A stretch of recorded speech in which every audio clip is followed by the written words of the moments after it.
мақтауым, құрметті Абдығани Тежібаевич, мен енді айттыңыз ғой, мен туралы енді біздің солтүстік Қазақстан, елді Қазақстан бәрі біледі, мен производственный қылмыса, промышленный производственный қылмыса. Бұл жайында маған келген жоқ. Біз енді кезінде ата-бабамыз қазақ қой. Мен бала кезінде әке-шешеміз бірге болғанда екі бие сауатын. Бір бие үйдікі дейді, бір бие қонақтікі дейді. Біздің енді шешеден бұрынғы байдың келіндері ғой. Ішке қарай, Россияға қарай қашқан ғой. Жер аударған. Біздің аталарымыз да станция қорған, Макушиннан қорған облысы Ақтөбеден бірақ шығарған этаппенен. Содан мына іште Россияда болғанда сөйтіп нететін өздері. Сонда сол биелерді пайдаланып, енді кезінде біз Совет үкіметінде, біз все советский деп айттық қой. Совет үкіметін оқуын бітірдік, орыс арасында өстік. Сонда біз енді бала кезімде бие сауғанда аздап ішетіміз. Енді сезбей. Сосын енді мен маған айтады, сен неге қымызбен айналасың? Ол менің с молоком матери передалось. Анамыз бала кезімізден үлкен кісілер келгенде алдынан шығып, күбінің 500 бә қолмен кісіп сөйтіп еткесін. Совхозда сеген совхозда құрды ғой, сонда 42 жылқыны совхоздан қалған. Соны біз пайдаланып, изденіп, біраз мен араладым кезінде 90 жылдары. Башкирияға бардым, Башкирияда барғанда башқұрттар айтады ғой, у нас два бренда дейді. Какие бренды десең, енді жарайды, енді қымызде барасың, қымыз ваш бренд, енді біздің қазақтың бренд. Еще какой бренд дейді? Еще какой? Соны ойланасың, бортничество деген бар ғой, дикие пчелы. Вот это их бренд. Енді солай да болса, бірінші лечебницалар советтің сол жақта болды ғой, Аксакова, кімдер, енді таудың етегі, енді вообще любой малдың сүт десім, тамақтан ғой. Это Уральские горы, это не. Сондықтан Всесоюзный институт коневодства, мінекей Набила Ақанышев отыр. Мұны Алматының сельхоз институты айтады ғой. Дүйсенбаев, Кингисхан Идрисович, солармен Нечаев айтты мұны. Это живой академик. Серікбаев қайда ағамыз? Ақтөбеде автор Мұғажар Кушум породаларында. Сондықтан біз қазір кезінде мұны Цольманда айтасыз. Мен Цольманда 4 рет болдым бұның хозяйствосында. Ол да маған бір рет келген. Сосын біраз енді ғалымдар айтты ғой, әртүрлі қымыз туралы, сублимация туралы. Каждого ученого, каждого переработчика свое мнение по этому отношению. Рахмет. Енді мұнда слайдтан, если уақыттарыңыз болса, енді біз айтамыз ғой, Ботай 5 мың жер. Оны кім бетін ашқан бізге? Кім ғой? Басқа ұлттық кім? Зайберт қой, Виктор Зайберт. Ол біздің соны и американский, и английский, и европейский ученые доказали. Вот он марқым 3 жыл болды қайтқанында. Вот біздің солтүстік Қазақстан біздің Айыртау ауданы ғой. Қазір Плешаков деген оны біз көріп жүр. А бізде енді біз занимаемся промышленным производством. Енді бірақ орыс тілін айтайыншы, промышленным производством круглогодовое. Не везде в Казахстане круглогодовое биелер сауады. Біз оны бастадық, сперва қолмен сауып 4-5 әке-шешелеріміз сияқты. Потом машинное доение перешли. Мына подрезание, Набила Ақанышев біледі, Старолетово деген завод болған. По доению, типу доения жылқының. Здесь же 2 цистериальное молоко и альвеальное молоко. Здесь двухтактный аппарат, его изобрел когда-то атомщик. Вот впервые нам показал, бірінші сүтін оны или емізіп алу керек, или вот этот аппарат брал эту самую. А қазір, конечно, это самое, старается он механическое доение. А вот 3 жыл болды біз мұны қазір Цольмен ғансы отыр ғой. Бізде Қарағанды Асакаровкада бір доение ферманы басқарды. Қостанай облысында Каменск-Уральский ауданда вот былтыр ашты ноябрьде. И қазір біздің Айыртау ауданында тағы бір доильный ферма ашайын деп отыр, сублимация. Ол европейский электронный тип аппараттар. Если сиырдың сүті килограммами, литрами считает, биенің сүтін мы граммами считаем. Граммами. И любой биені ол 5 бие сүтті бие деуге болады, 5 литр биеден сүт ала алсаң. Бие это сиыр емес қой, оның құлынды бұзау емес. Чтобы получить от высокоудойной кобылы, высокоудойную кобылицу, надо, чтобы она в течение 6 месяцев минимум, вот это не дадут мне соврать, она должна ежедневно 10 литров молока пить. И когда мне кумустик вы производите, я говорю, вы пьете то, что от жеребенка остается. Гладкова Елена, это из института, Хельдвана жылдары, да? Вот Лайткан этот самый. Я в 22 года в Всесоюзное коневодство пришла, там я осталась. Константин Максимович сияқты, она по России была экспертом по кумусу. Баргезный, тригезный. Сонда она айтқан, если ты хочешь получить, ты больше дой, если ты это самое, где мальчики у тебя. Это.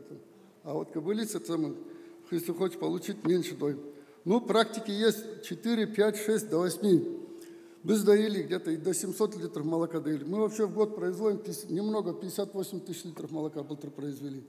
Электронным типом доения. Везде тандемный тип доения, на вытянутой руке 6 параллельных кобыл стоят, они доятся. И максимум мы доим 200 фуражных кобыл у нас, мы где-то максимально в один прием доим 70, 80, ну до 90 кобыл мы накопители доим. И они выдаиваются в течение минуты. Она жила у нас, когда слет коневода был, конференция, Нечаев, Баркельдвой, Тригезды, но Белоканш взял, часы поставил. А почему, говорит, эта кобыла больше, около 2 минут доелась? Она разве даст молоко, она обратно заберет. Сейчас вот эти 70-80 кобыл, они в течение 1 часа выдаются. Минута электронный аппарат позволяет европейского типа. Ну, остальное, где-то Баршар. Вот она, тандемный тип сосн. Мы же видим и карусельные дойки, это крупнорогатого скота. А вот мы хасиет малдиган, там видите, все в кафеле, там ни одной соринки, ничего нет. Они за собой проходят, не оставляют. Все в кафеле. Ну вот сбивание кумуса мы изучали в Старолетово. Параллельно мы до 4 этих ставим. Вот когда пандемия была, 7-8 на Белоканш, мы когда 8 раз доили, сразу же ребята у нас сдали, сразу у них ребра стали появляться. Нам очень жалко их было. Но спрос был, прямо очередь стояли. Ну а лечение кумуса, это, конечно, ученые, медики много говорили, у нас разные мнения. Ну к нам приезжают разные, и американские, и китайские делегации приезжают. Вот министр сельскохозяйства, ну наш вообще североказахстанский, Айдубек Сепилович, курганские делегации приезжали.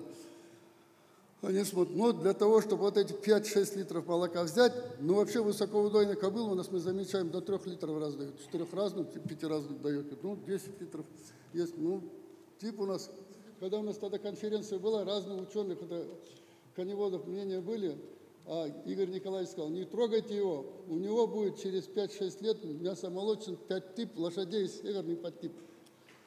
Мы тут не чистые зубы используем, но вот эти... Для того, чтобы кормить, видите, у нас это, мы их все ножом кормим.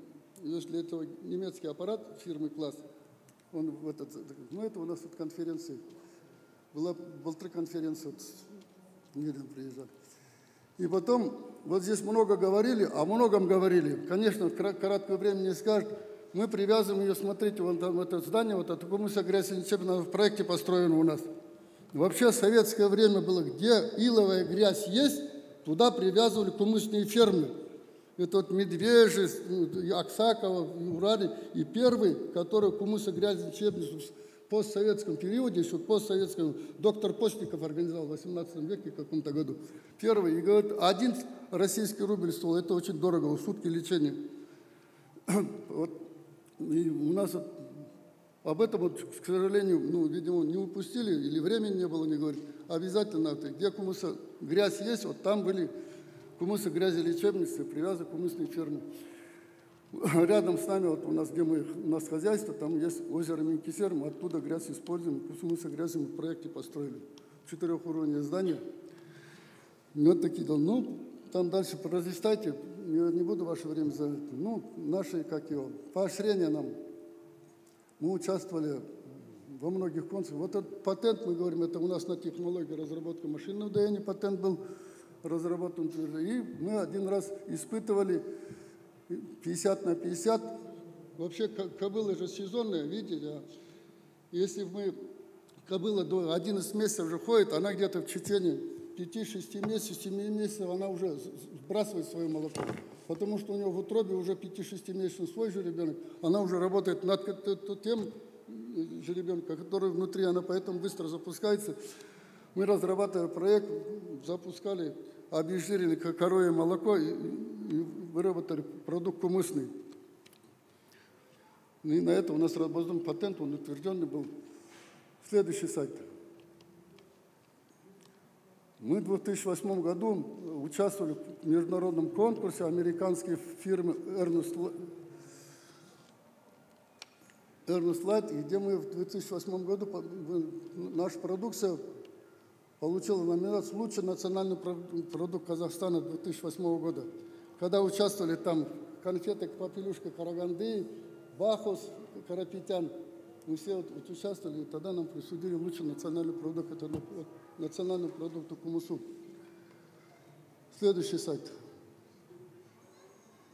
Ну, это вот на Алтын Сапа мы участвовали, это оригинальный продукт. Следующий сайт. Ну, следующий сайт. Это в Алмате мы участвовали, это оба продукта участвовали. То есть следующий сайт. Следующий сайт. Сейчас по основным пройдем. Следующий сайт. Это халял продукция, золотой медаль мы завоевали. Ну вот этот диплом Париж мы участвовали, это золотой гран-при. Их это самое 3 приза. Золотой, серебряный и бронзовый. От имени первого президента, вот это мы в 2010 году нам вручал от имени президента Первашев Азат. Сейчас он то партию Акнул возглавляет. Следующий сайт. Ну вот это самое. В принципе, вот это что я хотел сказать. Если остальное в рабочем порядке, можно вопрос задавать. Но мы, так сказать, почему, когда мне говорят кумус, Гладкова тут разговаривал. Видите, России надо тоже понимать. Санпин – это есть санпин. Мы же вот не говорим о том, что мы это самое, ну, антисептик мы применяем, копчение уже применяем. Вот медики в любом случае скажут, если мы говорим о кумусе, о кобыле молоке, через брожение как кумус, его для того, чтобы срок хранения его продлить, это любой этот дым, это антисептик, он канцероген, он тоже нежелательный для желудка, это все это говорят, видите, он понимает меня. Но Башкирия, вот, вообще хотелось сказать, видите, мы говорим, вот санпин говорим, мы говорим об алтайских раскопках, да? Вот в то время они сами себя, без санпина, они сами свои проблемы решали. Если мы говорим саумал, вот мне часто задают вопрос, сейчас что-то на этом помешались, на этом саумале. Вот, говорит, давай мне кобылье молоко, говорит, вот у этого человека ребенок болеет, и, говорит, ему нужно кобылье молоко. Я говорю, кто сказал? Врач сказал. Я говорю, врач сказал, правильно сказал.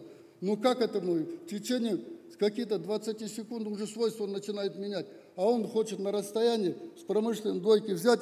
Я говорю, кто такой? Он говорит, кто по национальности? Казах или русский? Он говорит, казах. Ну, говорит, ты его повернут, этот казах, ты скажи ему до свидания. Он может ребенка не то что вылечить, но и может кончиться. Мы же не знаем. А вот то, что сублимация говорят, я за сублимацию. Я в Германии изучал, я в 4 заводах был. И полуавтоматы смотрел.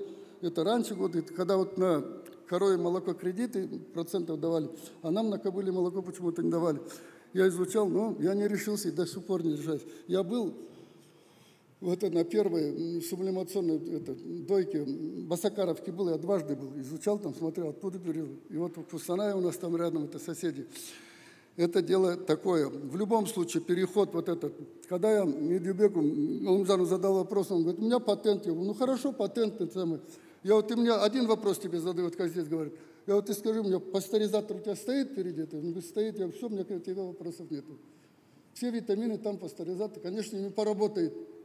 А мы потом вот о другом говорим. Вот он, Газ Сольман сидит, он же тоже кумус производит, как мы. Вот у него кумус, он 250 и стекло разливает. А он же это после сублимации куда пускает? На гели, на всякие шампуни пропускает, мыло изготавливает. И у них, конечно, промышленные предприятия, они запускают это там. У нас пока этого нету. Поэтому с этим вопросом мы тормозим. А хотя мы говорим, вот арабы, вот китайцы купят. Да ничего не купят. Я в Туркестане изучал верблюжий, сушку молока, вот здание там целое, как гостиница состоит, несколько этажей. Но они сублимацию не применяют там. Ну там же 4 типа американский стандарт надо пройти. Они, допустим, у населения собирают верблюжье молоко. Правда, они танкера ставят, там, чтобы +4 там, выдержать, потом перевести это давальческое молоко. Это тоже, я считаю, неправильно. Вот, потом говорят, вот этот саумал, вот тоже помешались. Я им говорю, когда саумал, вы если хотите лечиться, да, нужно лечиться, вы тогда ложитесь под кобылу, вот через полчаса дойте, тут же ее пейте, тут же дойте, тут же пейте. Ну никак его нельзя, допустим, на час даже оставлять. Вот вам сам казахи, скифы, или, да, вот мы говорим, или те же батайские предки наши, они же это понимали, они чуть-чуть, вот эта закваска, это что, болгарская палочка, да, ацетилен и молочно-кислые дрожжи. Они же этот состав делают, они же лечат нас. Их же тут же надо принимать. Они тогда нашли, вот у них санпин свой был тогда. Понимаете, без науки у них санпин был. Сейчас вот мои, допустим, вот здесь кумысницы есть, они технологи, да, одной в этом году вот орден второй степени дали. Мы их кумысник, они сейчас никакой лаборатории им не надо. Они просто берут и определяют первый, второй, третий, четвертый период. Они состав сами выбирают. И набор этот, как и в этой закваске, который говорит. Поэтому саумал, вот мы, это вот чуть-чуть, посмотрите, кислотность желудка, вы же знаете, вам что говорит, да? А почему государственный советский стандарт за его говорили? От 70, да, до 120. Все же до нас изучено было. 70 градусов, уже кишечная палочка уже себя плохо чувствует после 70. Или она ее угнетает. А мы говорим, допустим, о палочке Коха, туберкулезной палочке. А как, когда этого не будет, этот ацетилен не будет работать? Как он это астматическое давление клетки берет? Как вот он утончит вот этот, как его, кожицу клетки, чтобы она лопнула? Вот Вальтер Шторха, этот, ну как его, отосвой богословец, это... Вальтер Шторх, да? Он же у нас же был, да? Как вот этот самый? Он, когда ему разрешили вернуться туда, на родину, он же не смог поехать, у него открытая форма туберкулеза же была. Он же в наших, допустим, карагандинских землях, его же, допустим, наш же степняк, казах его прибрал, и за 1,5 года его, я о нем много статей писал и говорил, когда-то через 1,5 года он захотел вернуться, ну кто ему, никто не помешал, но он же поклялся, что я как вы буду доить кумыс, как вы будете. У него же только одни рубцы остались. Так его дочери, вот мы ездили, когда он, вот у меня был, в каком году был, мы Боровой повезли, он біржерге апару керек қой, сон через переводчика задаю вопрос, атасы бар ғой, мына кісі, да, он еще выше его. Как он это самый? И говорит, он оказывается по образованию, мына кісі ветврач, он ветврач. И когда Елена-то вернулся, он, у него первые деньги появились. И он фрисскую породу, одну кобылу купил, потом 2 купил, потом еще 3-5 купил. И там же немки же не доили, он же сам доил. Сонда көршілер бүйтіп көрсетеді дейді. Мынау ренжімесін, говорит, кстати, маған бүйтіп көрсетеді. Говорит, у нас денег не на что жить, а у него говорит, деньги появились, он каких-то кобыл покупает и сам еще доит. Так вот 66, он самая крупная ферма в Европе же у него. К нему же все ездят, мы у него учимся. Вот впервые я ему, когда задавал вопрос, первый раз, когда он в стрессе, я 4 раза был, он у меня был. Я ему, как его, опрометчиво задал вопрос, ну покажи свою технологию кумыса. Он знаете мне, что сказал? Вот в живой сидишь, говорит, когда ближе познакомимся, я тебе расскажу, какая у меня технология. Говорит, у каждого кумыса своя технология. Поэтому он ко мне, я больше никому такие вопросы не задаю. И когда говорят, у того хороший кумыс, у того такой кумыс, я говорю, не нравится, не пей. У каждого кумыса своя технология, своя выдержка. Кумыс это непростое дело, это очень щепетильно, чистоплотное дело. Очень душу туда надо вложить. Как вот женщина, допустим, раньше же хлеб пекли вот дома, по пару, в этой, как подумаешь, как простется, такой хлеб получится. Так и здесь. Это же больные люди должны быть. Ну вот у меня все, если вопрос есть, пожалуйста, задавайте. А так-то это самое, можно говорить о многом. Как говорят, сізге рахмет, потому что... Я извиняюсь, я еще хотел... Я хочу сказать, Нагашбек Сапарович, как раз вы на следующем этом же должны были как раз выступать, учитывая то, что у нас немножко задержка, это же было с нашими же награждающими наши именно спонсоры только уже подошли. Я так думаю, какие-то же вопросы это же будет, на следующем этом же будете. Хорошо. Ага. И у вас же ваше место, это же будет здесь как спикер официально. Зато вы экономили наше время, сколько это же. Хорошо. Рахмет сізге. Абдулин Тажевич, еще я хотел Константину Максимовичу сказать. Я же вот у него в 2016 году был, у них вот в середине июля, солнцестояние, когда у них из их праздник, бұлар табынады ғой, ақ сүткен етеді, ақ биеген етеді, журавль, ағашқа, қайынған етеді, күннің көзінен етеді. Вот у них большой праздник, у них там специальное место выделено. Вот когда я был 170, и у них вот до этого вот был, у них в книгу Гиннесса попали по самому большому количеству разлива кумыса. У них рекорд Гиннесса есть. И вот они каждое лето приглашают. 3 недели назад тот самый, у них был праздник, и у нас летом никак не получается приехать. Рахмет. Поэтому я благодарен. Когда вот этот фестиваль сказал, они мне передали, я что-то упустил. И когда позвонили, тут я с организатором связался, я говорю, так и так, они должны, наверное, приехать, хорошо попросить, вот они время нашли, приехали. Рахмет.